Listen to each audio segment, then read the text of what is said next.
Phone உங்க சூரியகுமார். இப்போ தான் முறையா சூரியன் எஃப்எம் பார்க்குறேன்னா மறக்காம சப்ஸ்கிரைப் பண்ணிக்கோங்க. தொடர்ந்து நம்ம சேனல ஃபாலோ பண்ணுங்க. இன்னைக்கு ஸ்கூல்ல பத்தி ஜ co curricular activities, extra curricular ஆக்டிவிட்டீஸ பத்தி ஒரு சின்ன அப்டேட் பார்க்க போறோம். ஆ பார்த்தீங்கன்னா, ஸ்கூல்ல வந்து நீங்க கவர்மெண்ட் ஸ்கூல்ல ஜாயின் பண்ணுவீங்க. கவர்மெண்ட் எய்டட் ஸ்கூலு, அப்புறம் பிரைவேட் ஸ்கூல்லாம் பசங்கள சேர்த்துவீங்க.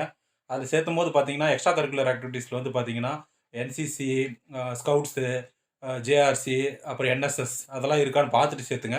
அதெல்லாம் வந்து ஃபியூச்சர்ல அந்த சர்டிஃபிகேட்ஸ்லாம் உங்களுக்கு அ பசங்க ஃபியூச்சர்ல எங்கனா ஆர்மிக்கு போம்போது அந்த மாரிலாம் யூஸ் ஆகும். அந்த சர்டிஃபிகேட்ஸ்லாம் உங்களுக்கு ரொம்ப யூஸ்ஃபுல்லா இருக்கும். அதுக்காக தான் இன்னைக்கு வீடியோ போட்டோம். இப்ப ஸ்கூல் அட்மிஷன் போடும்போது பார்த்தீங்கன்னா, கவர்மெண்ட் எய்டட் ஸ்கூல்லயும் இருக்குது, கவர்மெண்ட் ஸ்கூல்லயும் இருக்கு, பிரைவேட் ஸ்கூல்லயும் இருக்குது. பிரைவேட் ஸ்கூல்ல ஆர்டி யூஸ் பண்ற ஸ்கூல் எல்லாமே இந்த இது இந்த நான் சொன்ன இந்த ஸ்கவுட்ஸ், ஜேஆர்சி, என்எஸ்எஸ் அ அ அதெல்லாம் இருக்கான்னு பார்த்துட்டு அப்புறம் சேர்த்துங்க. அ இந்த ஒரு சின்ன அப்டேட்டுக்காக தான் வீடியோ போட்டோம். இது போட்ட அப்டேட் மற்றும் விழிப்புணர்வு தகவல் தொடர்ந்து நம்ம சேனல பாருங்க. சூரியகுமார், சூரியன் எஃப்எம்.